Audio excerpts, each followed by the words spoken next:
41ನೇ ಶ್ಲೋಕ ಹೇಳಿ. ಸರಿ ಸರಿ. ಹೇ ಧೂಮ್ರಲೋಚನ, ಧೂಮ್ರಲೋಚನ ಮುಗಿದೋಯ್ತು.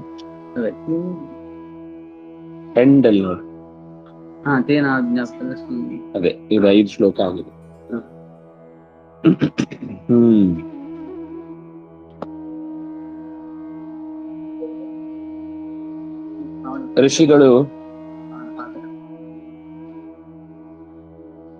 ಋಷಿಗಳು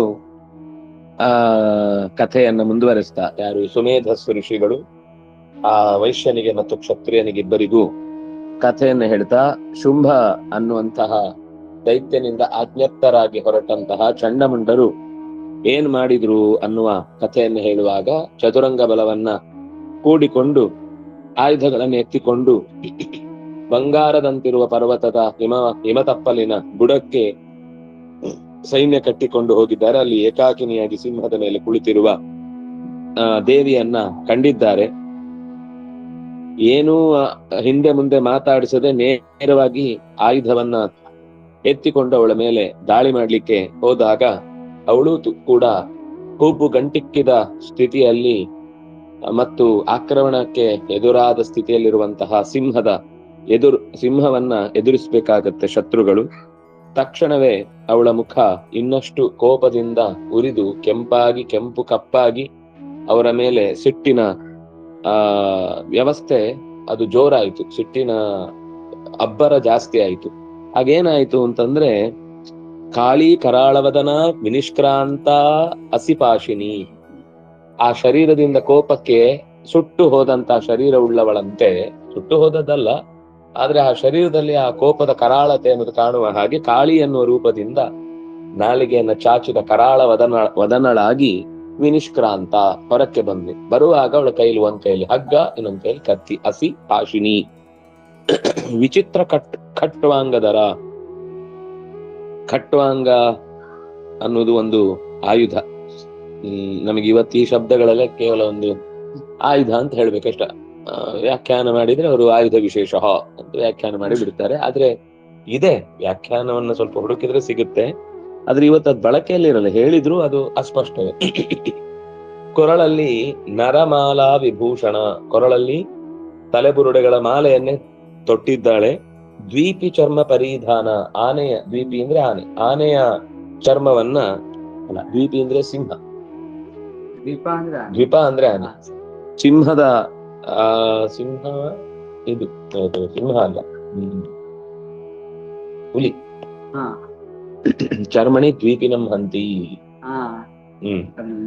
ಅಂತ ಸಿಂಹ, ಇದು ಹುಲಿಯ ಚರ್ಮವನ್ನ ತೊಟ್ಟವಳಾಗಿ, ಶುಷ್ಕ ಮಾಂಸಾತಿ ಭೈರವ,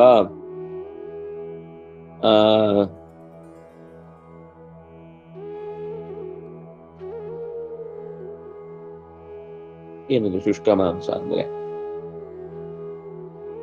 ಇವರು ಬಿಟ್ಬಿಟ್ಟಿದ್ದಾರೆ.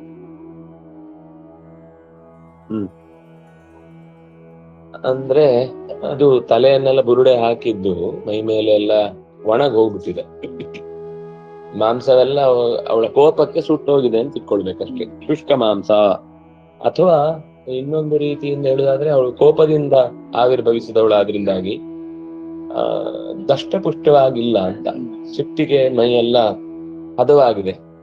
ಅತಿ ಭೈರವ, ಆದ್ರೆ ನೋಡ್ಲಿಕ್ಕೆ ಅತ್ಯಂತ ಭಯಂಕರವಾಗಿದೆ. ಈ ಮುದ್ದು ಅಂತಂದ್ರೆ ಚಬ್ಬಿ, ಕೆನ್ನೆಲ್ಲ ಮುದ್ದಾಗಿದೆ. ಸಿಟ್ಟು ಬಂದಾಗ ಇದೆಲ್ಲ ಒಳಕ್ ಹೋಗಿರುತ್ತೆ ಅನ್ನುವ ಹಾಗೆ. ಸಿಟ್ಟಿಗೆ ಮುಖ ಎಲ್ಲ ರೌದ್ರಾವತಾರಕ್ಕೆ ತಾಳಿದಾಗ ಆ ಚಂದಕ್ಕೆ ಕಾಣುವ ಸಂಬಂಧ ಇರುವುದಿಲ್ಲ, ಅಲ್ಲಿ ಭೈರವಳಾಗಿ ಕಾಣಿಸ್ತಾ ಇದ್ದಾಳೆ.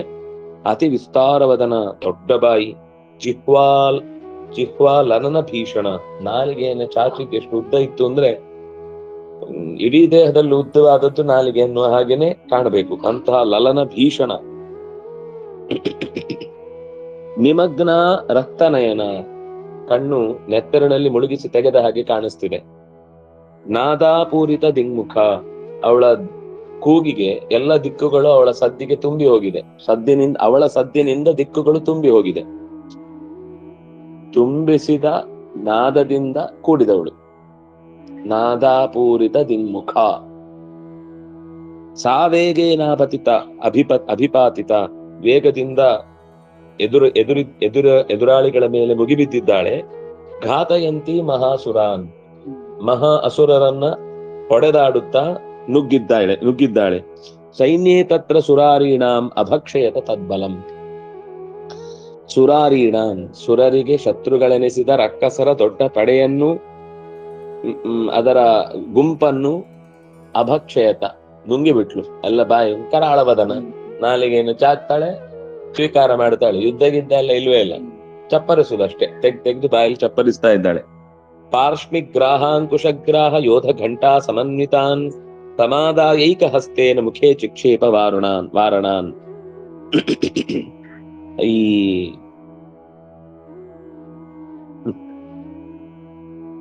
ಪಾರ್ಷ್ಣಿಗ್ರಾಹ, ಪಾರ್ಷ್ಣಿ ಅಂದ್ರೆ ಇದಲ್ವಾ? ಪಾರ್ಷ್ಣಿ ಅಂದ್ರೆ ಏನು ನೆನಪಾಗ್ತಿಲ್ಲ.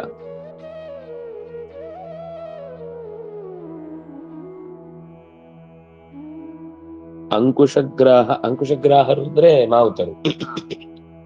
ಅಂಕುಶಗ್ರಾಹರನ್ನ, ಕೈಯಲ್ಲಿ ಅಂಕುಶವನ್ನ ಹಿಡಿದು ಆನೆಯನ್ನ ನಿಗ್ರಹಿಸುತ್ತಿದ್ದಂತಹ ರಕ್ಕಸರ ದೊಡ್ಡ ಪಡೆಯನ್ನ ಆನೆಗಳ ಗಂಟೆಗಳ ಸಹಿತ ನುಂಗಿಬಿಟ್ಟಿದ್ದಾಳೆ.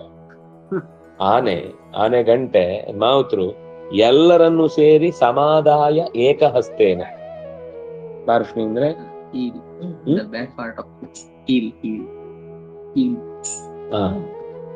ಇದು ಪಾರ್ಷ್ಣಿ ಪ್ರಪದ.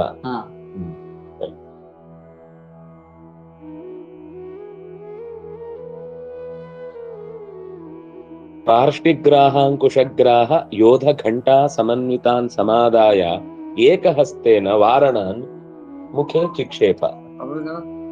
ಪಾದವನ್ನ ಹಿಡಿದು, ಆನೆಗಳ ಪಾದವನ್ನು ಹಿಡಿದು ಮಾವುತನಿಂದ ಗಂಟೆಯಿಂದ ಕೂಡಿದ ಒಟ್ಟಿಗೆ, ಅಂದ್ರೆ ಅಷ್ಟನ್ನು ಸೇರಿಸಿ ಒಟ್ಟಿಗೆ ಸ್ವೀಕಾರ ಮಾಡಿದ್ದಾಳೆ.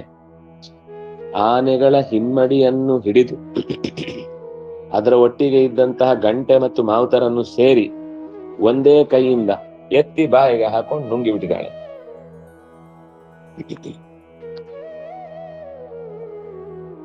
ತಥೈವ ಯೋಧಂ ತುರಗೈಃ ರಥಂ ಸಾರಥಿನ ಸಹ. ಯೋಧನನ್ನು ಆನೆಗಳ ಜೊತೆ ಹಿಂದೆ ಹೇಳಿದ್ರು, ಈಗ ತುರಗಗಳ ಜೊತೆಗೆ ಸೇನೆಯಲ್ಲಿ ಕುದುರೆ ಮೇಲೆ ಕೂತಿದ್ದವರನ್ನ ಹಾಗೆ ಸಾರಥಿನ ಸಹ, ರಥ ನಡೆಸುವ ರಥದ ಯೋಧನನ್ನು, ಸಾರಥಿಯನ್ನು ಕುದುರೆಗಳ ಜೊತೆಗೇನೆ ನುಂಗಿ ಬಿಡ್ತಾ ಇದ್ದಾಳೆ. ನಿಕ್ಷಿಪ್ಯ ವಕ್ತ್ರೇ ದಶನೈಹಿ ಚರ್ವಯಂತ್ಯತಿ ಭೈರವಂ. ಕಟ ಅಂತ ಮುರಿದು ತಿಂತಾ ಇದ್ದಾಳೆ. ಚರ್ವಣ ಅಂತಂದ್ರೆ ಮೆಲ್ಲುದು. ಈ ಚುಯಿಂಗಮ್ ಇದಕ್ಕೆ ಚರ್ವಣ ಅಂತ ಹೇಳುದು. ಆ ಚುಯಿಂಗ್ ಅಂತ ಬಂದದ್ದು ಅಲ್ಲಿಂದನೇ ಇರ್ಬೇಕು, ಚರ್ವಣದಿಂದಲೇ ಇರ್ಬೇಕು, ಗೊತ್ತಿಲ್ಲ. ಆದ್ರೆ ಚರ್ವಣ ಅಂತಂದ್ರೆ ಚರ್ವಿತ ಚರ್ವಣ ಅಂತ ಹೇಳ್ತಾರಲ್ಲ, ಅದನ್ನೇ ಮತ್ತೆ ಕಚ್ತಾ ಇರುದು. ಅದ್ರಲ್ಲಿ ಏನ್ ಸ್ವಾರಸ್ಯವೇ ಇರುದಿಲ್ಲ. ಈ ನಾಯಿ ಮೂಳೆ ತಿನ್ನುದು, ಅದು ಚರ್ವಿತ. ಅದ್ರಲ್ಲಿ ಏನೂ ಸಿಗ್ತಾ ಇರೋದು, ತನ್ನದೇ ಹಲ್ಲಿನ ಎಡೆಯಲ್ಲಿ ಆ ಮೂಳೆ ತಾಗಿ ರಕ್ತ ಬರ್ತಾ ಇರುವುದನ್ನ ಅದು ಮೂಳೆಯಿಂದ ಬಂದ ರಕ್ತ ಅಂತ ಅನ್ಕೊಂಡು ಮೆಲ್ತಾ ಇರುತ್ತೆ. ತನ್ನದೇ ಮಾಂಸವನ್ನ ತಾನೇ ತಿಂತಾ ಇರುತ್ತೆ. ಅದು ಆನೆಯ ನಾಯಿಯ ಸ್ವಭಾವ. ಹಾಗೆ ಇಲ್ಲಿ ಚರ್ವಿತ ಅಂತಂದ್ರೆ ಅದನ್ನ ಚಪ್ಪರಿಸಿ ತಿಂತಾ ಇದ್ದಾಳೆ, ಕಡದು ತಿಂತಾ ಇದ್ದಾಳೆ. ಅತಿ ಭೈರವಂ, ನೋಡ್ಲಿಕ್ಕೆ ಆಗ್ತಾ ಇರ್ಲಿಲ್ಲ ಅವಳ ಕ್ರಿಯೆಯನ್ನ, ನೋಡ್ಲಿಕ್ಕೆ ಅತ್ಯಂತ ಭಯಾನಕ. ಏಕಂ ಜಗ್ರಾಹ ಕೇಶೇಶು ಗ್ರೀವಾಯಾಮತ ಚಾಪರಂ ಪಾದೇನಾಕ್ರಮ ಚೈವ ಅನ್ಯಂ ಉರಸಾ ಅನ್ಯಂ ಅಪೋಥಯತ್. ಒಬ್ಬನನ್ನ ನುಗ್ಗಿ ಎದೆಯಿಂದ ಢಿಕ್ಕಿ ಕೊಟ್ಟು ಓಡಿಸ್ಬಿಟ್ಟಿದ್ದಾಳೆ. ಅದೇ ಟೈಮಿಗೆ ಇನ್ನೊಬ್ಬನನ್ನ ಕಾಲಿಂದ ಎದ್ದು ಸಿಗರೆಟ್ ತುಳಿದ ಹಾಗೆ ತುಳಿದು ಅಪ್ಪಚ್ಚಿ ಮಾಡಿದ್ದಾಳೆ. ಒಂದನ್ನ ಕೈಯಿಂದ, ಅಂದ್ರೆ ಕೇಶೇಶು, ಅವನ ಜುಟ್ಟು ಹಿಡಿದು ಮೇಲಕ್ಕೆ ಎತ್ತಿ ಬಾಯಿಗೆ ಹಾಕೊಳ್ತಾ ಇದ್ದಾಳೆ. ಇನ್ನೊಂದು ಕಡೆಯಿಂದ ಅವನ ಕುತ್ತಿಗೆ ಹಿಡಿದು, ಒಂದ್ ಕಡೆ ಕೇಶ ಹಿಡಿದು ಇನ್ನೊಂದ್ ಕಡೆ ಕುತ್ತಿಗೆ ಹಿಡಿದು ಎಲ್ಲವನ್ನು ತೆಗೆದು ಬಾಯಿಗೆ ಹಾಕೊಳ್ತಾ ಇದ್ದಾನೆ. ಒಂದ್ ಕಾಲಲ್ಲಿ ಒತ್ತುತ್ತಾ ಇದ್ದಾನೆ, ಇನ್ನೊಂದ್ ಕೈ ಎದೆಯಲ್ಲಿ ಗುದ್ದಿ ಅವನನ್ನ ಓಡಿಸ್ತಾ ಇದ್ದಾಳೆ. ಅಪೋಥಯತ್ ಅಂದ್ರೆ ಅಪಚ್ಚಿ ಮಾಡುದು ಅಂತ, ಹೀಗೆ ಹಾಕಿ ನೆಪ್ಪೆ ಮಾಡುದು ಅಂತ ಹೇಳ್ತಲ್ಲ, ಹಾಗೆ ಅಪೋಥಯತ್. ಗದಯ ಅಪೋಥನಂ ಕುರು, ಅಪಚ್ಚಿ ಮಾಡಿಬಿಡು ಅಂತ ಪ್ರಾಣದೇವರ ಹತ್ರ ಕೇಳ್ಕೊಳ್ಳುವ ಹಾಗೆ ಕಲಿ ದುಷ್ಟರನ್ನ.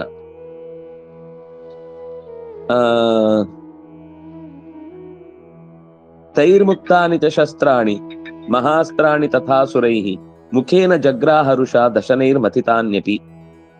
ತೈರ್ ಮುಕ್ತ ಅನಿತ ಶಸ್ತ್ರಾಣಿ. ಅವರು ಈ ಹೆದರಿಕೆಗೆ ಕೈಲಿರೋ ಆಯುಧಗಳನ್ನೇ ಬಿಟ್ಬಿಟ್ಟಿದ್ದಾರೆ.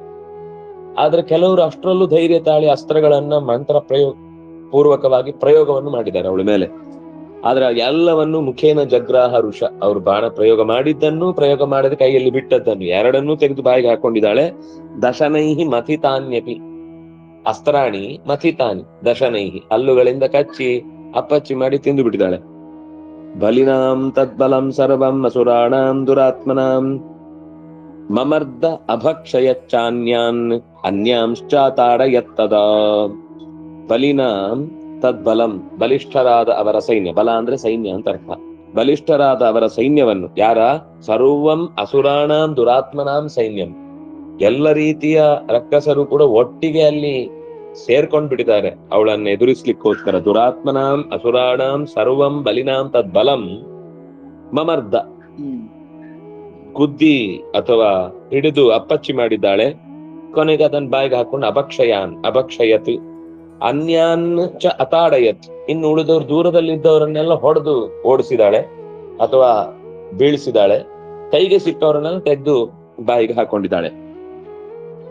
ಹಸಿನಾ ನಿಹತ ಕೇಚಿತ್, ಇನ್ನೊಂದಿಷ್ಟು ಜನ ಅವಳ ಕೈಯಲ್ಲಿದ್ದ ಕತ್ತಿಗೆ ಬಲಿಯಾಗಿದ್ದಾರೆ. ಕೇಚಿತ್ ಖಟ್ವಾಂಗ ತಾಡಿತಾಹ, ಇನ್ನೊಂದು ಆಯುಧದಿಂದ ಖಟ್ವಾಂಗದಿಂದ ಹೊಡೆದು ಅವರನ್ನ ಬೀಳಿಸಿದ್ದಾಳೆ.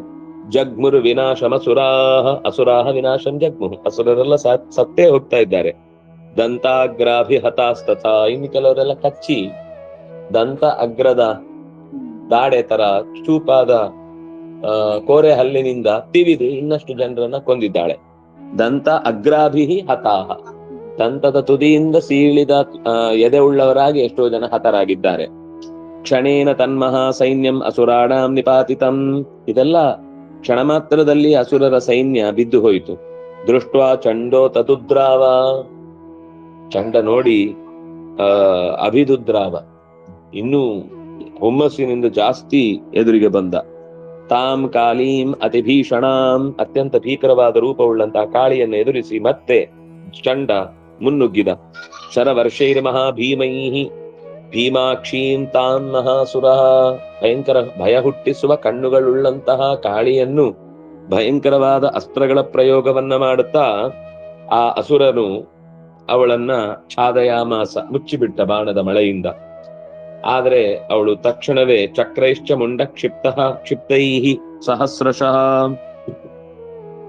ಆದ್ರೆ ಅವಳು ತಕ್ಷಣವೇ ಅವನೇ ಮುಂಡಹ, ಚಂಡ ಒಬ್ಬ ಅಲ್ವಾ, ಮುಂಡ ಅಂದ್ರೆ ತಲೆ ಕಳೆದು ಹೋಯ್ತು ಅಂತ ಯೋಚನೆ ಮಾಡ್ತೀವಿ ಅಲ್ಲ, ಇನ್ನೊಬ್ಬ ಇದ್ದಾನಲ್ಲ ಮುಂಡನು ಕೂಡ ಒಟ್ಟೊಟ್ಟಿಗೆ ಸಹಸ್ರಶಃ ಚಕ್ರೈಹಿ ಕ್ಷಿಪ್ತೈಹಿ ಚಕ್ರೈಹಿ ಛಾದಯಾಮಾಸ, ಅವನು ಅಸ್ತ್ರಗಳ ಪ್ರಯೋಗದಿಂದ ಮುಚ್ಚಿದ, ಇವನು ಚಕ್ರಗಳ ಪ್ರಯೋಗದಿಂದ, ಒಂದಲ್ಲ ಸಾವಿರಾರು ಚಕ್ರಗಳನ್ನು ಎಸೆಯುವುದು ಅಂದ್ರೆ ಅದು ಏನು ಟೆಕ್ನಿಕ್ಗಳನ್ನು ಬಳಸ್ತಿದ್ರು ಅಂತ ಗೊತ್ತಾಗಲ್ಲ. ತಾನಿ ಚಕ್ರಾಣ್ಯನೇಕಾನಿ ವಿಷಮಾನಾನಿ ತನ್ಮುಖಂ, ಎಲ್ಲೋ ಅವಳ ಬಾಯೊಳಗೆ ಹೋಗಿ ಸೇರ್ತಾ ಇತ್ತು. ಬಬುರ್ ಯಥಾರ್ಕ ಬಿಂಬಾನಿ ಸುಬಹು ನಿಘನೋದರಂ, ಘನೋದರಂ, ಎಷ್ಟು ಪ್ರಕಾಶವಾಗಿದ್ರೂ ಕೂಡ ಸೂರ್ಯ ಹೇಗೆ ಮೋಡದ ಹೊಟ್ಟೆಯನ್ನು ಸೇರ್ತಾನೋ ಹಾಗೆ ಇವರು ಎಷ್ಟು ತೀವ್ರವಾದ ಅಸ್ತ್ರಗಳನ್ನ ಪ್ರಯೋಗ ಮಾಡಿದರು, ಅವಳ ಬಾಯಿಗೆ ಅದು ಪ್ರವೇಶ ಮಾಡಿದ್ಮೇಲೆ ಮೋಡ ಮುಚ್ಚಿದ ಹಾಗೆ ಎಲ್ಲ ಮರ್ತೇ ಹೋಗ್ತಿತ್ತು, ಯಾರಿಗೂ ಕೈಗೆ ಸಿಗದಂತೆ. ಕಾರ್ಮೋಡವನ್ನ ಸೂರ್ಯನ ಬಿಂಬ ಪ್ರವೇಶ ಮಾಡಿದ್ರೆ ಹೇಗೆ ಸೂರ್ಯನ ಬಿಂಬ ಎಷ್ಟೇ ಬೆಳಕುಳ್ಳದ್ದಾದ್ರೂ ಕೂಡ ಸಪ್ಪೆಯಾಗಿ ಬಿಡುತ್ತೋ, ಹಾಗೆ ಈ ಅಸ್ತ್ರಗಳೆಲ್ಲ ಚಕ್ರಗಳೆಲ್ಲವೂ ಕೂಡ ಅವಳ ಬಾಯಿಯೊಳಗೆ ಪ್ರವೇಶ ಮಾಡಿದಾಗ ಮೋಡದೊಳಗೆ ಸೂರ್ಯನ ಬಿಂಬ ನುಗ್ಗಿದಂತಾಯಿತು. ತಥೋ ಜಹಾಸ ಅತಿರುಷ, ಅತಿರುಷ ಅತಿ ಕೋಪದಿಂದ, ತತಃ ಸಾ ಜಹಾಸ, ಹೇಗೆ ಭೀಮಂ ಜೋರಾಗಿ ಕೂಗುತ್ತಾ, ಭೈರವನಾದಿನಿ, ಭೈರವ ಅಂದ್ರೆ ಭಯಂಕರ, ಭಯಂಕರವಾದ ನಾದವನ್ನು ಮಾಡುವವಳಾಗಿ ಕೂಗಿಕೊಂಡು. ಕಾಳಿ ಕರಾಳವದನ ದದರ್ಶ ದಶನೋಜ್ವಲ, ಇಡೀ ಶರೀರದಲ್ಲಿ ಚಂದ ಕಾಣಿಸ್ತಾ ಇದ್ದದ್ದು ದಶನೋಜ್ವಲ. ಕಾಳಿ ಕರಾಳವದನ, ಅತ್ಯಂತ ಕಪ್ಪಿದ್ದಾಳೆ, ಕರಾಳವಾದ ಶರೀರದಿಂದ ಮೋರೆಯಿಂದ ಕೂಡಿದ್ದಾಳೆ, ಆದ್ರೆ ಹಲ್ಲು ಮಾತ್ರ ಬೆಳ್ಳಂ ಬೆಳಕಾಗಿ ಕಾಣಿಸ್ತಿದೆ, ಉಜ್ವಲವಾದ ದಶನ. ದದರ್ಶ ಕಂಡಿತು. ಉತ್ಥಾಯ ಚ ಮಹಾಸಿಂತಂ ದೇವಿ ಚಂಡಂ ಅಧಾವತ. ಕೂಡ್ಲೆ ಕತ್ತಿಯನ್ನ ಹಿರಿದು ದೇವಿ ಚಂಡನತ್ತ ಓಡಿದಳು. ಗೃಹೀತ್ವಾ ಚಾಸ್ಯ ಕೇಶೇಶು ಶಿರಸ್ತೇನ ಶಿರಚ್ಛಿನತ್ ಅಸಿನ ಅಚ್ಛಿನತ್. ಶಿರಃ ತೇನ ಆ ಖಡ್ಗದಿಂದ ಹಿಡಿದು ಅವನ ಕತ್ತನ್ನ ಕತ್ತರಿಸಿದಳು. ಕತ್ತಿಯಿಂದ ಕತ್ತನ್ನು ಕತ್ತರಿಸಿದಳು.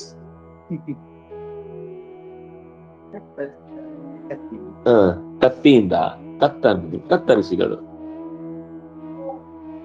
ಇದೆಲ್ಲ ಅನುವಾದ ಮಾಡುವಾಗ ಬಂದ್ರೆ ಚೆನ್ನಾಗಿ, ಅಲ್ಲಲ್ಲೇ ಪದಗಳು ಹಾಗಾಗಿ ಸಿಗುವ ಹಾಗೆ. ಚಿನ್ನೆ ಶಿರಸಿ ದೈತ್ಯೇಂದ್ರ ಚಕ್ರೇ ನಾದಂ ಸುಭೈರವಂ. ಕತ್ತರಿಸಿದ ಆ ದೈತ್ಯೇಂದ್ರನ ತಲೆ ನೋಡ್ತಾ ನೋಡ್ತಾ ಅವಳು ಜೋರಾಗಿ ಸುಭೈರವಂ ನಾದಂ ಚಕ್ರೆ ಅಂದ್ರೆ ಅದೊಂದು ಗೆಲುವಿನ ಸಂಕೇತ. ತಲೆ ಹಾರಿತು ಅಂತಂದ್ರೆ ಆಮೇಲೆ ನಾಯಕನ ತಲೆ ಬಂತು ಅಂದ್ರೆ ಈ ಸೇನೆ ಎಲ್ಲ ಒಂಥರ ಚೆಲ್ಲಾಪಿಲ್ಲಿ ಆಗಿದೆ. ಅದನ್ನ ಬರೀ ಮಾಡಿ ಬಿಡ್ಲಿಲ್ಲ ಅವಳು, ಮಾಡಿ ಎತ್ತಿ ತೋರಿಸಿದ್ವಿ. ಆಗ ನೋಡಿದವರ ಪರಿವಾರ ಅರ್ಧ ಎದೆಗೆಟ್ಟು ಹೋಗುತ್ತೆ, ಎದೆಗೆಡುತ್ತೆ. ಅಧೈರ್ಯದಿಂದ ಇದ್ದೆ ಸರೀತಾರೆ ಅನ್ನೋ ಹಾಗೆ. ಆ ನಾದದಿಂದ ಮಹತಾ ತ್ರಾಸಿತಂ ಭುವನತ್ರಯಂ. 3 ಲೋಕಗಳು ಕೂಡ ಆಕೆಯ ಆ ಭೈರವ ನಾದಕ್ಕೆ ತ್ರಾಸಿತಂ ಸುಸ್ತಾಗಿ ಹೋಯ್ತು. ತಡಿಲಿಕ್ಕಾಗ್ಲಿಲ್ಲ, ನಾದವನ್ನು ಕೇಳಲಿಕ್ಕಾಗಿಲ್ಲ. ಅಥ ಮುಂಡೋಭ್ಯಧಾವತ್ತಾಂ ತಾಂ ಮುಂಡಃ ಅಭ್ಯಧಾವತ್.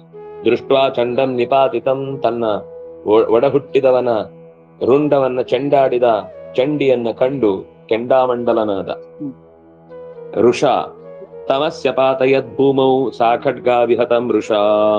ತಮಪಿ ತಮಸಿ ಅಲ್ಲ, ತಮಪಿ ಅಪಾತಯದ್ ಭೂಮೌ. ಅವನು ಎಷ್ಟು ವೇಗವಾಗಿ ಓಡಿ ಬಂದು ಅಷ್ಟೇ ವೇಗವಾಗಿ ನೆಲಕ್ಕೆ ಬಿದ್ದಿದ್ದಾನೆ. ಅವಳ ವಧೆಗೆ ಏಟು ತಿಂದು ಕೆಳಕ್ಕೆ ಬಿದ್ದಿದ್ದಾನೆ. ಅವಳು ಕೂಡ್ಲೆ ಖಡ್ಗಾಭಿಹತಂ, ತನ್ನ ಖಡ್ಗದಿಂದ ಅವನನ್ನ ಹೊಡೆದು ಕೆಳಕ್ಕೆ ಕೆಡವಿದ್ದಾಳೆ. ಹತಶೇಷಂ ತತಃ ಸೈನ್ಯಂ ದೃಷ್ಟ್ವಾ ಚಂಡಂ ನಿಪಾತಿತಂ ಮುಂಡಂಚ ಸುಮಹಾವೀರ್ಯಂ ದಿಶೋಭೇಜೆ ಭಯಾತುರಂ. ಯಾವಾಗ ಮುಂಡನು ಕೂಡ ರುಂಡ ಬೇರೆಯಾಗಿ ಕೆಳಕ್ಕೆ ಬಿದ್ದನು, ಹತಶೇಷಂ ಸೈನ್ಯಂ, ಉಳಿದ ಒಂದಿಷ್ಟು ಜನ, ಹತಶೇಷ ಅಂದ್ರೆ ಪೆಟ್ಟು ತಿಂದು ಉಳಿದಂತಹ ಸೈನ್ಯ, ಈ ನಿಪಾತಿತಂ ಚಂಡಂ ಮುಂಡಂಚ, ಅದು ಸಾಮಾನ್ಯ ಅಲ್ಲ, ಸುಮಹಾವೀರ್ಯಂ, ಅತ್ಯಂತ ವೀರ್ಯ ಪರಾಕ್ರಮದಿಂದ ಕೂಡಿದ್ದಂತಹ ಚಂಡ ಮತ್ತು ಮುಂಡನ ಸಾವು ಎಲ್ಲರನ್ನು ದಿಶಃ ಭೇದೆ ಭಯಾತುರಂ, ಇಡೀ ಸೈನ್ಯವನ್ನ ಎಲ್ಲಾ ದಿಕ್ಕುಗಳಿಗೂ ಓಡುವಂತೆ ಮಾಡಿತು. ಅಂದ್ರೆ ದಿಕ್ಕೆಟ್ಟು ಓಡಿದ್ರು. ಶಿರಶ್ಚಂಡಸ್ಯ ಕಾಲೀಚ ಗೃಹೀತ್ವಾ ಮೌಂಡಮೇವ ಚ ಪ್ರಾಹ ಪ್ರಚಂಡಾಟ್ಟಹಾಸಂ.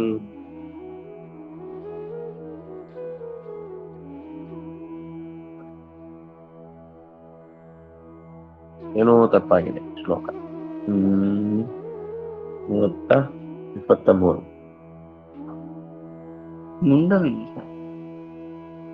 ಅದು ಒಂದೇ ಶಬ್ದ ಅಲ್ಲ. ನಾನು ಪ್ರಚಂಡಾಟ್ಟಹಾಸಂ ಅಂತ ಅನ್ಕೊಂಡೆ, ಅದು ವಿಶ್ರಮ ಹೆಂಗಾಗುತ್ತೆ ಅಂತ. ಅದು ಮಿಶ್ರ. ಪ್ರಾಹ ಪ್ರಚಂಡಾಟ್ಟಹಾಸ ಮಿಶ್ರಂ, ಅಟ್ಟಹಾಸದಿಂದ ಮಿಶ್ರವಾದ ನಾದ. ಆ ನಾದದಿಂದ ಜೋರಾಗಿ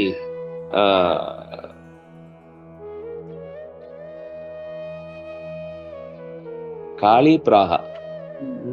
ಇದೇನು? ಕಾಳಿ ಚಂಡಸ್ಯ ಶಿರಃ ಗೃಹೀತ್ವ ಮೌಂಡಮೇವ ಚ ಗೃಹೀತ್ವ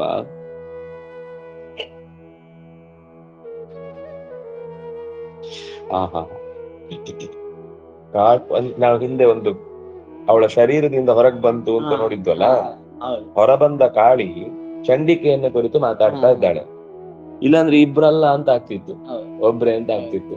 ಚಂಡಿಕಾಂ ಕಾಳಿ ಪ್ರಾಹ, ಚಂಡಿಕೆಯನ್ನು ಕಾಳಿ ಮಾತನಾಡಿಸಿದಳು. ಹೇಗೆ? ಪ್ರಚಂಡಾಟ್ಟಹಾಸ ಮಿಶ್ರಂ ಆಹ, ನಗುತ್ತಲೇ ಹೇಳಿದ್ವಿ. ಮಯಾ ತವಾತ್ರೋಪಹೃತೌ ಚಂಡಮುಂಡೌ ಮಹಾಪಶೂ ಯುದ್ಧ ಯಜ್ಞೆ ಸ್ವಯಂ ಶುಂಭಂ ನಿಶುಂಭಂಚ ಹನಿಷ್ಯಸಿ. ಮಯಾ ನಾನು, ತವ ಅತ್ರ ಉಪಹೃತವು ನಿನ್ನೆಡೆಗೆ ಕರೆತಂದಂತಹ ಚಂಡಮುಂಡ 2 ಪಶುಗಳು ಈ ಯುದ್ಧ ಯಜ್ಞದಲ್ಲಿ. ಯುದ್ಧ ಯಜ್ಞೆ ಎಷ್ಟು ಸ್ಪಷ್ಟವಾಗಿ, ಯುದ್ಧ ಅನ್ನೋದು ಅವರಿಗೆ ಅಂದ್ರೆ ನಾವು ಇಷ್ಟು ಓದುವಾಗ ಏನನ್ಸುತ್ತೆ, ಎಷ್ಟು ವಿಕಾರವಾದ ವರ್ಣನೆ, ಹೇಗೋ ತಲೆ ಕಡ್ದ, ಕೈ ಕಡ್ದ, ಕಾಲ್ ಕಡ್ದ, ಏನೇನು ಇದೆಲ್ಲ ಏನು ಒಂದು ಯುದ್ಧದಲ್ಲಿ ಈ ರೀತಿ ವರ್ಣನೆ ಮಾಡುವುದು, ಒಂದು ರೀತಿ ಹಿಂಸೆಯನ್ನ ವಿಜೃಂಭಣೆ ಮಾಡುವುದು ತಪ್ಪಲ್ವಾ? ಅಂದ್ರೆ ಅದು ವಿಜೃಂಭಣೆ ಅಲ್ಲ, ಅದು ಯುದ್ಧ ಯಜ್ಞ. ಯುದ್ಧದ ಯಜ್ಞವನ್ನು ವರ್ಣಿಸ್ತಾ, ಅಂದ್ರೆ ಅವಳ ಕಲ್ಪನೆಯಲ್ಲಿ ಇದು ಕೇವಲ ಒಂದು ಹಿಂಸಾಚಾರದ ಪ್ರಕ್ರಿಯೆ ಅಲ್ಲ. ಅವಳಿದನ್ನ ಅದೇ ಹೇಳುದು, ಯಾವಾಗ್ಲೂ ಯಾವುದೇ ಕಾರ್ಯದ ಹಿಂದೆ ನಾವು ಒಂದೋ ಮೋಹದಿಂದಲೋ ಅಥವಾ ಸೇಡಿನಿಂದಲೋ ಮಾಡ್ತಾ ಇದ್ದಾಗ ಅದು ಕರ್ಮ ನಮ್ಗೆ ಅಂಟತ್ತೆ. ಆದ್ರೆ ಯಾವಾಗ ಮೋಹವೂ ಇಲ್ಲ, ಸೇಡೂ ಇಲ್ಲ, ಕೇವಲ ಇದೊಂದು ಭಗವಂತನ ಯಜ್ಞಕ್ಕೆ ನಾವು ಅರ್ಪಿಸುವ ಆಹುತಿ ಅನ್ನುವ ಸ್ಪಷ್ಟ ಎಚ್ಚರದೊಂದಿಗೆ, ಅಂದ್ರೆ ಆವೇಶಕ್ಕೂ ಒಳಗಾಗದೆ, ಔದಾಸೀನ್ಯಕ್ಕೂ ಬಲಿಯಾಗದೆ, ಸ್ಥಿತಪ್ರಜ್ಞಸ್ಯ ಕಾ ಭಾಷಾ ಅಂತ ಕೇಳಿದ ಹಾಗೆ ಕೇವಲ ಸ್ಥಿತಪ್ರಜ್ಞ ಸ್ಥಿತಿಯಲ್ಲಿ ಯಜ್ಞವನ್ನ ನಡೆಸಿದಾಗ ಅದು ಭಗವತ್ಪ್ರಿಯವಾಗುತ್ತೆ, ಕರ್ಮಗಳ ಅಂಟುವಿಕೆಗೆ ಕಾರಣವಾಗದೆ ಅವನನ್ನ ಉದ್ಧಾರ ಮಾಡುತ್ತೆ. ಹಾಗೆ ನೀನು ಆ ಚಂಡಿಕೆ ಹೇಳ್ತಾಳೆ, ಮಯ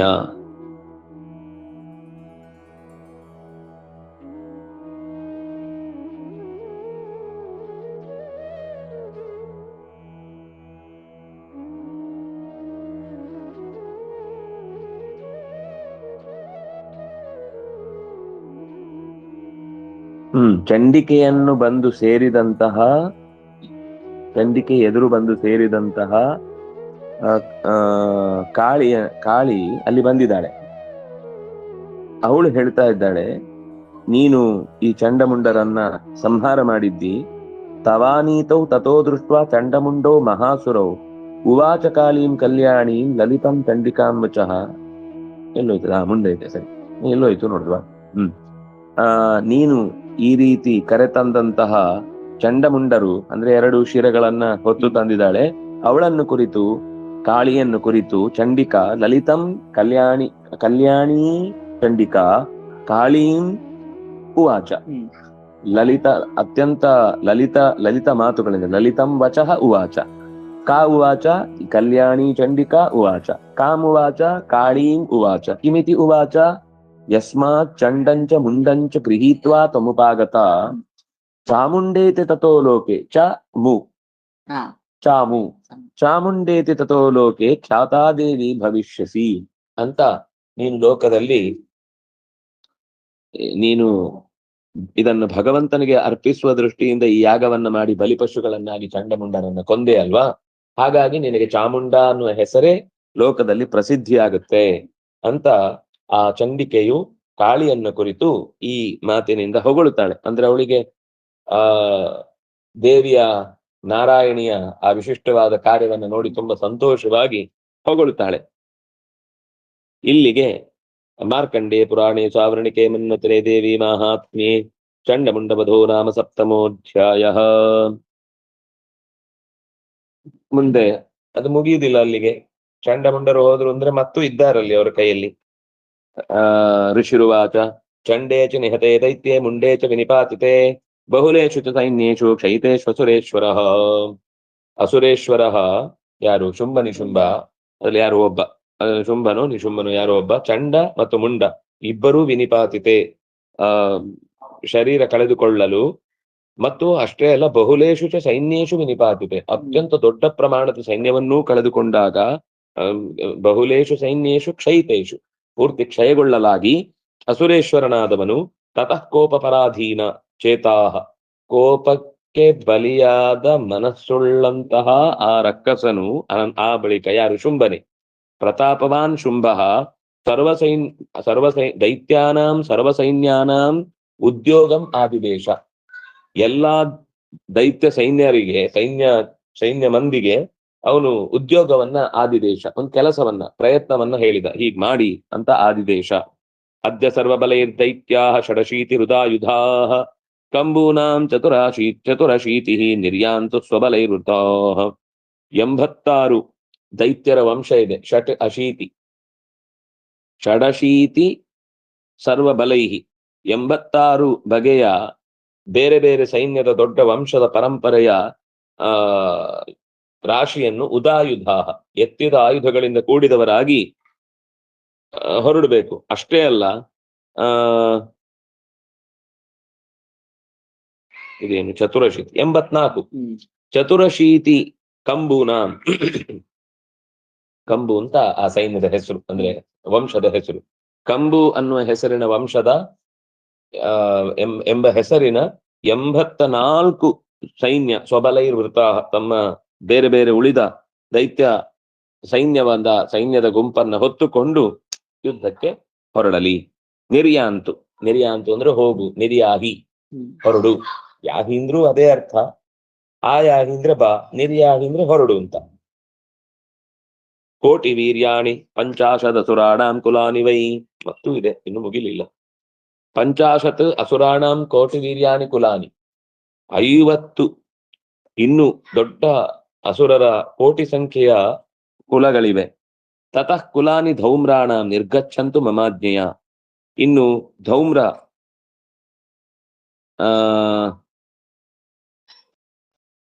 ಧೌಮ್ರ ಅಂದ್ರೆ ಧೂಮ್ರಲೋಚನನಿಗೆ ಹಿಂದೆ ಹೇಳಿದ್ದಲ್ಲ, ಅವನ ಯಾವುದೋ ಒಂದು ಪರಂಪರೆ, ಅವರ 100 ಕುಲಗಳು ಕೂಡ ಈ ಯುದ್ಧಕ್ಕೆ ಸಿದ್ಧರಾಗ್ಲಿ. ಅವರ ಕುಲ ಅಂದ್ರೆ ಅವರು ಒಬ್ರಿಬ್ರು ಹುಟ್ಟುದಲ್ವೇ ಅಲ್ಲ, ಹಂದಿ ಮರಿಗಳ ತರ ಸಾವಿರನೇ ಒಟ್ಟೊಟ್ಟಿಗೆ ಹುಟ್ಟುದು. ಇನ್ಯಾರು ಕಾಲಕಾಹ, ಮೊದ್ಲಿಂದನೂ ಹಾಗೇನೆ.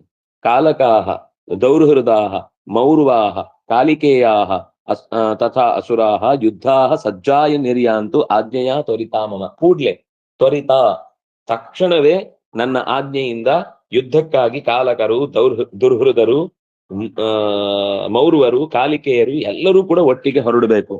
ಇತ್ಯಾಜ್ಞಾಪ್ಯಾಸುರ ಅಸುರಪತಿ ಶಂಭೋ ಭೈರವ ಶಾಸನ ಶುಂಭ ಭೈರವ ಶಾಸನ ನಿರ್ಜಗಾಮ ಮಹಾಸೈನ್ಯ ಸಹಸ್ರೈ ಬಹುಭಿರ್ವೃತಃ.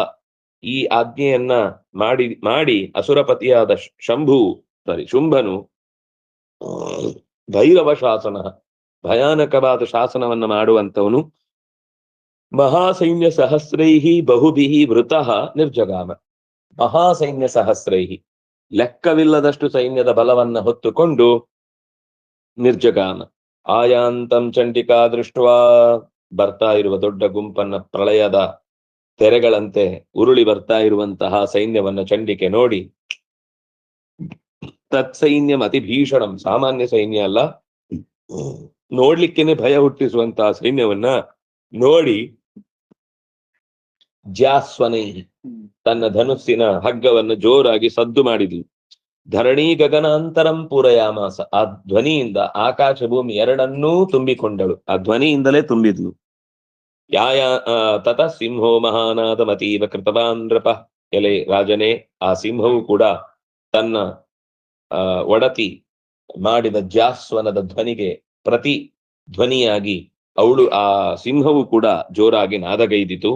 ಘಂಟಾಸ್ವನೇನ ತನ್ನಾದ ಅಂಬಿಕಾ ಚೋಪ ಬ್ರಹ್ಮಯತ್. ಅಷ್ಟೇ ಅಲ್ಲ, ಅವಳ ಕೈಯಲ್ಲಿ ಅತ್ಯಂತ ದೊಡ್ಡದಾದ ಒಂದು ಗಂಟೆ ಇತ್ತು, ಆ ಗಂಟೆಯನ್ನು ಕೂಡ ಬಾರಿಸಿದ್ಲು. ಅದು ಒಂಥರ ಮತ್ತಷ್ಟು ಹೆಚ್ಚಿಸಿತು ಒಳಗಿನ ದುಗುಡವನ್ನ.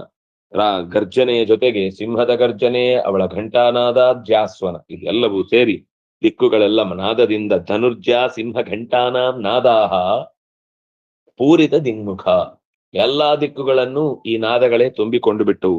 ನಿನಾದೈರ್ಭೀಷಣೈಃಕಾಲಿ ಜಿಗ್ಗೆ ವಿಸ್ತಾರಿತಾನನ. ಆಗ ಕಾಳಿ ತಕ್ಷಣವೇ ವಿಸ್ತಾರಿತಾನನ ಜಿಗ್ಗೆ, ನಾಲಿಗೆಯನ್ನು ಇನ್ನಷ್ಟು ಅಗಲವಾಗಿಸಿ ಅವರು ಹತ್ತಿ ಬರುದು ಸೀದಾ ಯಮನ ಪಟ್ಟಣಕ್ಕೆ ರೆಡ್ ಕಾರ್ಪೆಟ್ ಹಾರಿಸಿದಾಗ, ಏನೋ ಹತ್ಲಿ ಸಿಕ್ಕಿತು ಅಂತ ಅನ್ಕೊಂಡು ಹತ್ತಿದ್ರೆ ನಾಲಿಗೆಯನ್ನ ಹತ್ತಿ ಅವಳ ಬಾಯನ್ನೇ ಪ್ರವೇಶ ಮಾಡುವ ಹಾಗಾಯ್ತು. ತಮ್ ನಿನಾದಮುಪಶ್ರುತ್ಯ ದೈತ್ಯ ಸೈನ್ಯ ಚತುರ್ದಿಶಂ, 4 ದಿಕ್ಕುಗಳಲ್ಲಿ ಮುಗಿಬಿದ್ದು ಬರ್ತಾ ಇರುವ ದೈತ್ಯರ ಸೈನ್ಯವು ಈ ನಾದವನ್ನ ಕೇಳಿ, ಜೊತೆಗೆ ದೇವಿ ಸಿಂಹಸ್ತತಾ ಕಾಳಿ ಶರೋಗೈ ಪರಿವಾರಿತ, ಸಿಂಹ ಮತ್ತು ದೇವಿಯನ್ನ ಕುರಿತು ತಮ್ಮ ಕೈಯಲ್ಲಿದ್ದ ಎಲ್ಲಾ ಬಗೆಯ ಆಯುಧಗಳನ್ನ ಸೇರಿಸಿ, ಪರಿವಾರಿತ ಒಟ್ಟಿಗೆ ಸೇರಿ ಸುತ್ತು ಗೈಯುತ್ತಾ ಅಸ್ತ್ರಗಳ ಮಳೆಯನ್ನ ಗರೆದರು. ಪರಿವಾರಿತ ಅಂದ್ರೆ ಸುತ್ತುವರೆದು ಶರೌಘದಿಂದ, ಬಾಣದ ಮಳೆಯಿಂದ ಸುತ್ತುವರೆದ್ರು. ಏತಸ್ಮಿನ್ನಂತರೇ ಭೂಪ ವಿನಾಶಾಯ ಸುರದ್ವಿಷಾಂ ಭವಾಯಾಮರ ಸಿಂಹಾನಾಂ ಅತಿವೀರ್ಯ ಬಲಾನ್ವಿತಾ. ಎಲೆ ರಾಜನೇ, ದೇವತೆಗಳ ನಾಶಕ್ಕಾಗಿ ಸದಾ ಬಯಸುತ್ತಿರುವಂತಹ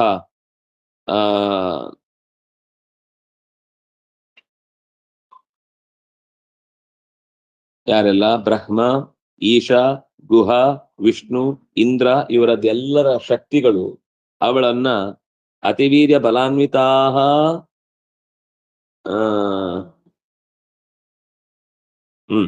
ಅದು ಅಸ್ತ್ರಗಳಿಗೆ ವಿಶೇಷಣ. ಅತಿವೀರ್ಯ ಬಲಾನ್ವಿತಾ ಶಕ್ತಯ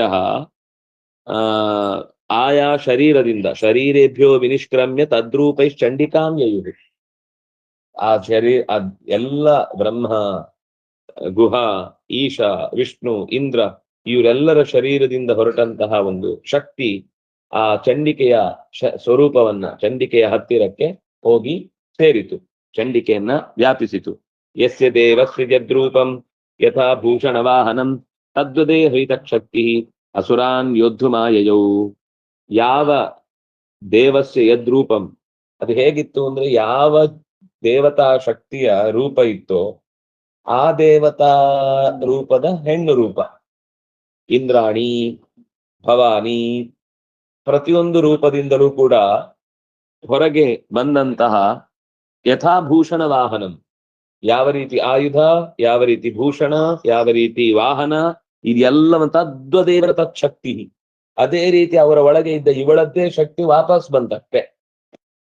ವಾಪಸ್ಸು ಬಂದು ಅನ್ಯೋನ್ ಅಸುರಾನ್ ಯೋದ್ಧುಮಾಯಯು, ಎಲ್ಲವೂ ಸೇರಿ ಅವಳಲ್ಲಿ ಸೇರಿಕೊಂಡು ರಾಕ್ಷಸರ ಮೇಲೆ ಮುಗಿಬಿತ್ತು. ಹಂಸಯುಕ್ತ ವಿಮಾನಾಗ್ರೆ ಸಾಕ್ಷ ಸೂತ್ರ ಕಮಂಡಲು ಆಯಾತ ಬ್ರಹ್ಮಣ ಶಕ್ತಿ ಬ್ರಹ್ಮಾಣಿ ಸಾಧಿಧೀಯತೆ. ಚತುರ್ಮುಖನಲ್ಲಿ ನೆಲೆಸಿದಂತಹ ನಾರಾಯಣೀಯ ಶಕ್ತಿ ಏನಿದೆ ಅದಕ್ಕೆ ಬ್ರಹ್ಮಾಣಿ ಅಂತ ಹೆಸರು. ಆ ಬ್ರಹ್ಮಾಣಿ ಅದು ಕೂಡ ಹಂಸದ ಮೇಲೆ ಕೂತಿದೆ. ವಿಮಾನ ಮೇಲಿಂದ ಹಾರುವ ರೀತಿಯಲ್ಲಿ ಬರ್ತಾ ಇದೆ. ಕೈಯಲ್ಲಿ ಅಕ್ಷಮಾಲೆ, ಒಂದು ಕಡೆಯಲ್ಲಿ ಕಮಂಡಲು. ಕಮಂಡಲು ಸಾಕ್ಷ್ಯಸೂತ್ರಗಳಿಂದ ಕೂಡಿದಂತಹ ಚತುರ್ಮುಖನ ಶಕ್ತಿ ಆಯಾತ ಅವಳ ಬಂತು. ಅದನ್ನ ಬ್ರಹ್ಮಾಣಿ ತ್ಯಭಿಧೀಯತೆ, ಬ್ರಹ್ಮಾಣಿ ಅಂತ ಕರೀತಾರೆ. ಮಾಹೇಶ್ವರಿ ವೃಷಾರೂಢ, ವೃಷಭದ ಮೇಲೆ ಕೂತಿರುವಂತಹ ಮಹೇಶ್ವರನ ಶರೀರದ ಒಳಗೆ ಪ್ರವೇಶಿಸಿದ್ದ ನಾರಾಯಣಿಯ ಮಾಹೇಶ್ವರಿ ಎನ್ನುವ ರೂಪ. ತ್ರಿಶೂಲ ವರಧಾರಿಣಿ ಅಂದ್ರೆ ದುರ್ಗೆ ರೂಪ. ನಾವು ಸಾಮಾನ್ಯ ಯೋಚನೆ ಮಾಡುವುದೇನು ಅಂತಂದ್ರೆ, ಅಂದ್ರೆ ಪಾರ್ವತಿಯ ರೂಪ ಆದಾಗ ಅದು ಶೂಲಧಾರಿಣಿ ಆಗಿರ್ಬೇಕು ಅಂತ. ಮಹೇಶ್ವರನಲ್ಲಿರುವ ಲಕ್ಷ್ಮಿಯ ರೂಪ ಅದು ಮಾಹೇಶ್ವರಿ, ಅದು ಶೂಲಧಾರಿಣಿಯೇ. ಹಾಗಾಗಿ ಶೂಲಧಾರಿಣಿ ಅಂತ ದುರ್ಗೆಗೂ ಕರಿಬಹುದು, ಪಾರ್ವತಿಗೂ ಕರಿಬಹುದು. ದುರ್ಗೆಯ ಕೈಯಲ್ಲೂ ಕೂಡ ಶೂಲ ಇದೆ, ಯಾಕೆಂದ್ರೆ ಅದು ಮಹೇಶ್ವರನಲ್ಲಿ ನೆಲೆಸಿದಂತಹ ಮಾಹೇಶ್ವರಿ ಎನ್ನುವ ರೂಪ. ಶಿವನಿಗೆ ಅದು 3 ಶೂಲ ಇರೋದಕ್ಕೆ 3 ಗುಣಗಳನ್ನ ಹೇಳ್ತದೆ. ಹೌದು, ಆಗುತ್ತೆ.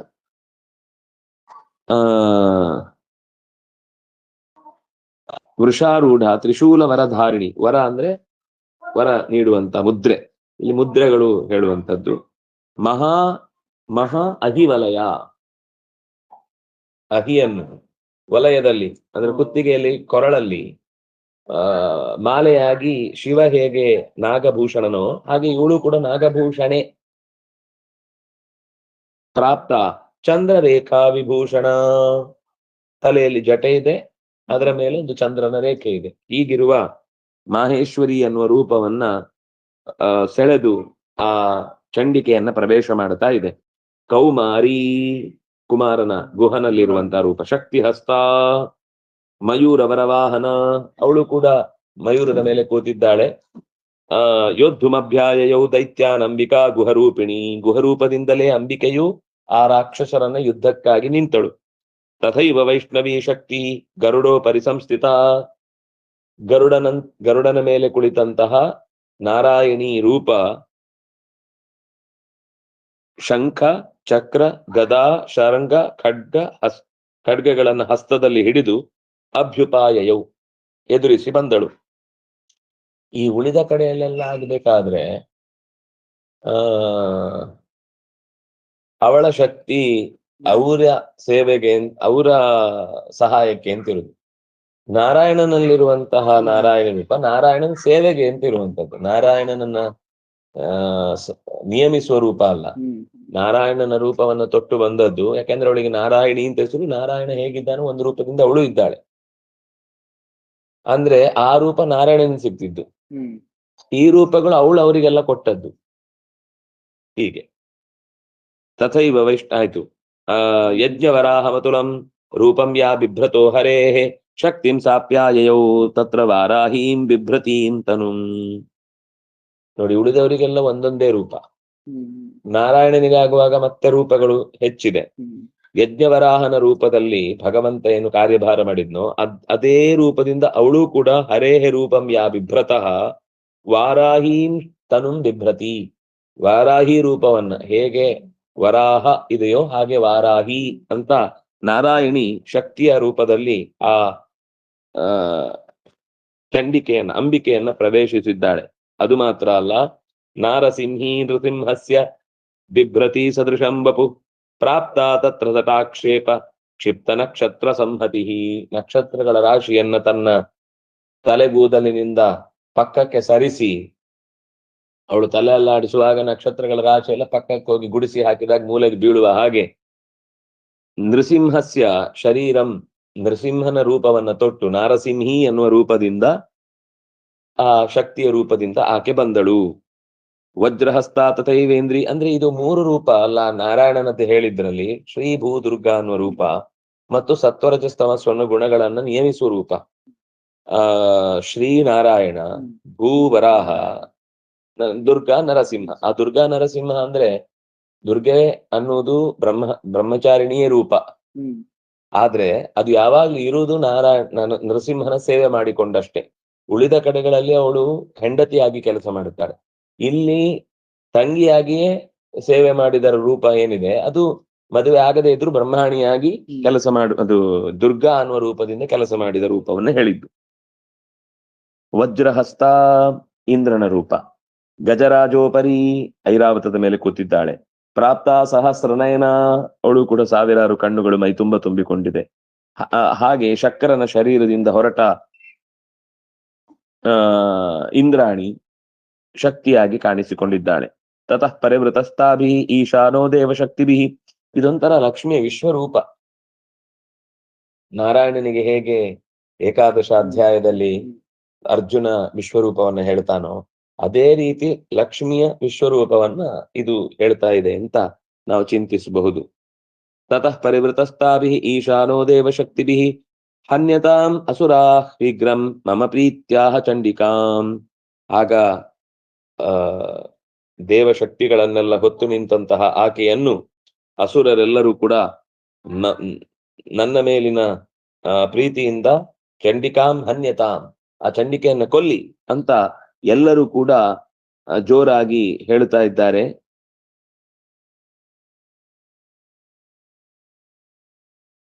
ಅಲ್ಲ, ಅಸುರಾಹ ಹನ್ಯತಾಂ, ಅಸುರರನ್ನ ಕೊಲ್ಲುವುದಾಗಲಿ.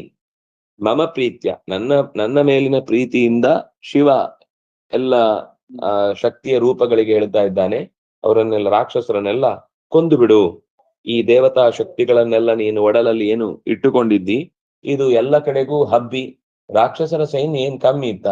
84 ವಂಶ, 86 ವಂಶ, 50 ವಂಶ, ಕೋಟಿ ಕೋಟಿ ಸಂಖ್ಯೆಯ ವಂಶಗಳನ್ನು ಇಷ್ಟುದ್ದಲ್ಲಿ ಇಷ್ಟು ಕೊಟ್ರಲ್ಲ, ಅಷ್ಟನ್ನು ಕೊಲ್ಲಿಕ್ಕೋಸ್ಕರ ಈ ಎಲ್ಲಾ ದೇವತೆಗಳ ರೂಪವನ್ನು ಕೂಡ ಆಕೆ ಕಳುಹಿಸಿದ್ದಾಳೆ. ತಥೋ ದೇವಿ ಶರೀರಾತ್ತು ವಿನಿಷ್ಕ್ರಾಂತಾತಿ ಭೀಷಣ ಚಂಡಿಕಾ ಶಕ್ತಿ ಅತ್ಯುಗ್ರ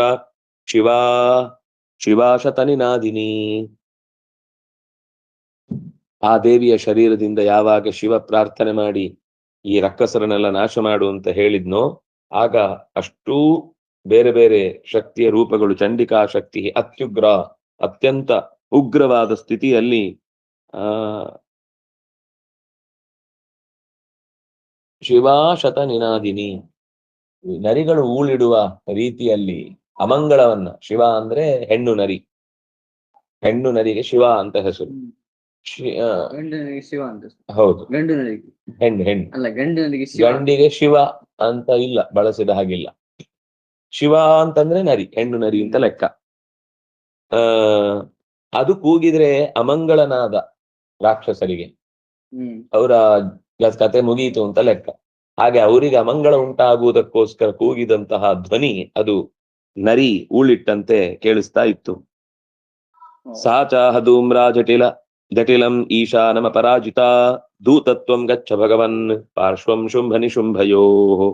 ಶುಂಭ ನಿಶುಂಭರ ಬಳಿಗೆ ಹೋಗುವುದಕ್ಕೋಸ್ಕರ ಒಬ್ಬ ದೂತನಿಗೆ ಹೇಳ್ತಾ ಇದ್ದಾಳೆ. ಧೂಮ್ರ ಜಟಿಲಂ, ಧೂಮ್ರಾ ಜಟಿಲಂ ಅಂದ್ರೆ ಕೆಂಚಾದ ಜಟ ರಾಶಿಯಿಂದ ಕೂಡಿದಂತಹ ಆಕೆ ಸಾ ಆಹಾ ಅಪರಾಜಿತ, ಯಾರಿಂದಲೂ ಸೋಲದಂತಹ ಅಪರಾಜಿತಳಾದಂತಹ ಅವಳು ಒಂಥರ ಮಿಶ್ರ ಬಣ್ಣದ ಜಟೆಯಿಂದ ಕೂಡಿದ ಇವನನ್ನ ಈಶಾನಂ ರುದ್ರದೇವನನ್ನು ಆಹಾ ಹೇಳಿದಳು. ಓ ಪೂಜ್ಯನಾದಂತಹ ಶಿವನೇ, ನೀನು ನನಗೆ ದೂತನಾಗಿ ಶುಂಭರ ಬಳಿಗೆ ಹೋಗಿ ಈ ಮಾತನ್ನ ಹೇಳಬೇಕು. ಇದು ಪಾರ್ವತಿ ಹೇಳಲಿಕ್ಕೆ ಸಾಧ್ಯ ಇಲ್ಲ, ನೀನ್ ದೂತಾಗಿ ಹೋಗು. ಲಕ್ಷ್ಮಿಯೇ ಹೇಳಲಿಕ್ಕೆ ಸಾಧ್ಯ.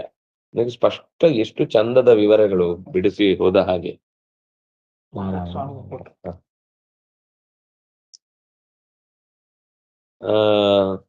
ಒಟ್ಟಂತೂ ಪ್ರತಿಯೊಂದು ಸಂದರ್ಭದಲ್ಲೂ ನಮಗೆ ತಿಳ್ಕೊಳ್ಳಿಕ್ಕೆ ಸ್ಪಷ್ಟವಾದ ನಿರೂಪಣೆ ಇಲ್ಲಿ ಕಾಣುತ್ತೆ. ಬ್ರೂಹಿ ಶುಂಭಂ ನಿಶುಂಭಂ ಚ ದಾನವೌ ಅತಿ ಗರ್ವಿತವು. ಶುಂಭನಿಗೂ ನಿಶುಂಭನಿಗೂ ಅತಿ ಗರ್ವಿತರಾದವರಿಗೆ ನೀನು ಹೇಳಬೇಕು. ಏ ಚಾನ್ಯೇ ದಾನವಾಸ್ತತ್ರ ಯುದ್ಧಾಯ ಸಮುಪಸ್ಥಿತಾ, ಯಾರೆಲ್ಲ ಯುದ್ಧಕ್ಕಾಗಿ ಸೈನ್ಯವನ್ನ ಆಯುಧಗಳನ್ನು ಹೊತ್ತು ಬಂದಿದ್ದಾರೋ ಅವರೆಲ್ಲರನ್ನು ಸೇರಿ ಈ ಮಾತನ್ನು ಹೇಳಬೇಕು. ತ್ರೈಲೋಕ್ಯಂ ಇಂದ್ರೋ ಲಭತಾಂ ದೇವಾ ಸಂತು ಹವಿರ್ಭುಜ ಯೂಯಂ ಪ್ರಯಾತ ಪಾತಾಳಂ ಯತಿ ಜೀವಿತುಮಿಚ್ಛತ. ಬದುಕಬೇಕೆಂಬ ಆಸೆ ಇದ್ದರೆ, ನಾಳೆಯ ಗಾಳಿಯನ್ನು ಕುಡಿಬೇಕು ಅಂತಾದ್ರೆ, ನಾಳೆಯ ಸೂರ್ಯನನ್ನು ನೋಡಬೇಕು ಅಂತಾದ್ರೆ, ನಾಳೆಯ ಅನ್ನವನ್ನು ಜೀರ್ಣಿಸಿಕೊಳ್ಳುವ ಬಯಕೆ ಇದೆ ಅಂತಾದ್ರೆ, ಇಬ್ಬರಿಗೂ ಸೇರಿ ಅವರ ಇಡೀ ಪರಿವಾರವನ್ನ ಒಟ್ಟುಗೂಡಿ ಹೇಳು, ಇಂದ್ರಃ ತ್ರೈಲೋಕ್ಯಂ ಲಭತಾಂ. ಇಂದ್ರನು ತ್ರೈಲೋಕ್ಯದ ಆಧಿಪತ್ಯವನ್ನ ಹೊಂದಲಿ. ದೇವತೆಗಳೆಲ್ಲರೂ ಕೂಡ ಯಜ್ಞದ ಹವಿರ್ಭಾಗವನ್ನ ತಿನ್ನುವುದಕ್ಕೆ ಅವರಿಗೆ ಜಾಗ ಮಾಡಿಕೊಡ್ಲಿ. ನೀವು ಮಧ್ಯದಲ್ಲಿ ಬಂದು ಬಾಯಿ ಹಾಕಬಾರ್ದು. ನೀವು ಬದುಕಬೇಕು ಅಂತಾದ್ರೆ ಪಾತಾಳಂ ಪ್ರಯಾತ, ಪಾತಾಳವನ್ನ ಕುರಿತು ಹೋಗಿ. ಯದಿ ಜೀವಿತು ಮಿಚ್ಛತ, ನಿಮಗೆ ಬದುಕುವ ಬಯಕೆ ಇದ್ರೆ, ನಾಳೆನೂ ನೀವು ಉಣ್ಣಬೇಕು ಅಂತಿದ್ರೆ ಇವತ್ತು ಅವರ ಉಣ್ಣುವ ಪದಾರ್ಥವನ್ನು ವಾಪಸ್ ಕೊಡಿ. ಇಲ್ಲ ಅಂದ್ರೆ ನಾಳೆ ಮಣ್ಣು ಬೀಳುತ್ತಷ್ಟೇ ಬಾಯಿಗೆ. ಅದರಿಂದಾಗಿ ಮಣ್ಣು ಬೇಕೋ ನಾಳೆ ಉಣ್ಣಬೇಕೋ ಯೋಚನೆ ಮಾಡಿ. ಬಲಾವಲೇಪಾತತ ಚೇತ್ ಭವಂತೋ ಯುದ್ಧಕಾಂಕ್ಷಿಣಃ ತದಾಗಚ್ಚತ ತೃಪ್ಯಂತು ಮಚ್ಚಿವಾ ಪಿಶಿತೇನವ. ಬಲದಿಂದ ಅವಲೇಪಾತ್ ಅಂದ್ರೆ ಮದಭರಿತರಾದಂಥವರು, ಚೇತ್ ಭವಂತೋ ಯುದ್ಧಕಾಂಕ್ಷಿಣಃ, ಬಲವನ್ನ ಎಲ್ಲಿಯಾದ್ರೂ ಬಳಸಬೇಕು ಅನ್ನುವ ಹಠದಿಂದ ನಿಮಗೆ ಯುದ್ಧದಲ್ಲಿ ಭಾಗವಹಿಸಲೇಬೇಕು ಅನ್ನುವ ಯುದ್ಧಕಾಂಕ್ಷಿಗಳಾಗಿ ನೀವು ಯೋಚಿಸುವುದಾದ್ರೆ ಆಗಚ್ಚತ ತದಾಗಚ್ಚತ ಪ್ರಯಾತ ತೃಪ್ಯಂತು ಮಚ್ಚಿವಾ ಪಿಶಿತೇನವ. ನನ್ನ ಊಳಿಡುವ ನರಿಗಳಿಗೆಲ್ಲ ನಿಮ್ಮ ರಕ್ತದ ತರ್ಪಣ ಕೊಟ್ಟು ಅವುಗಳಿಗೆ ತೃಪ್ತಿಪಡಿಸ್ತೇನೆ. ಮಚ್ಚಿವಾಹ ಪಿಶಿತೇನ, ಪಿಶಿತ ಅಂತಂದ್ರೆ ಮಾಂಸ, ಕೊಳೆತ ಮಾಂಸ. ನಿಮ್ಮ ಕೊಳೆತ ಮಾಂಸದಿಂದ ಮಚ್ಚಿವಾಹ, ನನ್ನ ಬಳಿ ಇರುವಂತಹ ಹೆಣ್ಣು ನರಿಗಳಿಗೆ ನಾನು ಊಟ ಬಡಿಸ್ತೇನೆ. ತೃಪ್ಯಂತು, ಬನ್ನಿ ನಿಮ್ಮನ್ನು ಊಟ ಹಾಕಿ ನೆತ್ತರಿನಿಂದ ಅವುಗಳಿಗೆಲ್ಲ ಖುಷಿ ಕೊಡಿಸ್ತೇನೆ.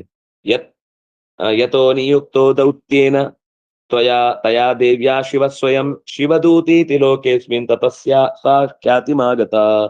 ಆದ್ರಿಂದಾಗಿ ಶಿವದೂತಿ ಇಂತ ಅವಳಿಗೆ ಹೆಸರು ಬಂತು. ಶಿವನನ್ನೇ ದೂತನನ್ನಾಗಿ ಹೊಂದಿದವಳು ಪಾರ್ವತಿ ಅಲ್ಲ, ಲಕ್ಷ್ಮಿಗೆನೇ ಶಿವದೂತಿ ಅಂತ ಹೆಸರು. ಯತೋ ನಿಯುಕ್ತ ದೌತ್ಯೇನ, ಯಾವ ಕಾರಣದಿಂದ ಶಿವನನ್ನು ದೌತ್ಯಕ್ಕಾಗಿ ನಿಯುಕ್ತಿಗೊಳಿಸಿಕೊಂಡಳೋ, ಸ್ವತಃ ಶಿವನನ್ನು ತಾನೇ ತನ್ನ ಕಾರ್ಯಭಾರಕ್ಕಾಗಿ ಯೋಜಿಸಿಕೊಂಡಳೋ, ಆ ಬಳಿಕ ಲೋಕದಲ್ಲಿ ಆಕೆ ಶಿವನನ್ನ ದೂತನನ್ನಾಗಿ ಹೊಂದಿದವಳು ಅನ್ನುವ ಹೆಸರಿನಿಂದ ಖ್ಯಾತಿಂ ಆಗತ, ಪ್ರಸಿದ್ಧಿ ಬಂದಳು. ತೇಪಿ ಶ್ರುತ್ವಾ ವಚೋ ದೇವ್ಯಾ ಶರ್ವಾಖ್ಯಾತಂ ಮಹಾಸುರಾ ಅಮರ್ಷಪೂರಿತ ಜಗ್ಮುರ್ ಯತ್ರ ಕಾರ್ತ್ಯಾಯಿನಿ ಸ್ಥಿತ. ಅವರು ಈ ಶಿವನಿಂದ ಮಾತುಗಳನ್ನ ಕೇಳಿಸಿ, ಶರ್ವ ಆಖ್ಯಾತಂ, ಶರ್ವ ಅಂದ್ರೆ ರುದ್ರದೇವ ಹೇಳಿದ ಮಾತುಗಳನ್ನ ಅಸುರರ ಗುಂಪು ಕೇಳಿಸಿಕೊಂಡಿತು. ಕೋಪದಿಂದ ನಡುಗುವ ತುಟಿಗಳುಳ್ಳವರಾಗಿ ಕಾರ್ತ್ಯಾಯಿನಿ ಎಲ್ಲಿ ಇದ್ಲೋ ಅಲ್ಲಿಗೆ ನುಗ್ಗಿದ್ರು. ತತಃ ಪ್ರಥಮಮೇವಾಗ್ರೇ ಶರಶಕ್ತಿ ದೃಷ್ಟಿಬಿಹಿ. ವೃಷ್ಟಿ ಅಂತ ಒಂದು ಆಯುಧ, ವೃಷ್ಟಿಬಿಹಿ, ವೃಷ್ಟಿಗಳಿಂದ ಅಗ್ರೆ ಶರಗಳ ರಾಶಿಯನ್ನ, ಶರ ಶಕ್ತಿ ವೃಷ್ಟಿ ಮೊದಲಾದ ಆಯುಧಗಳ ವೃಷ್ಟಿಯನ್ನ ಗರೆದರು.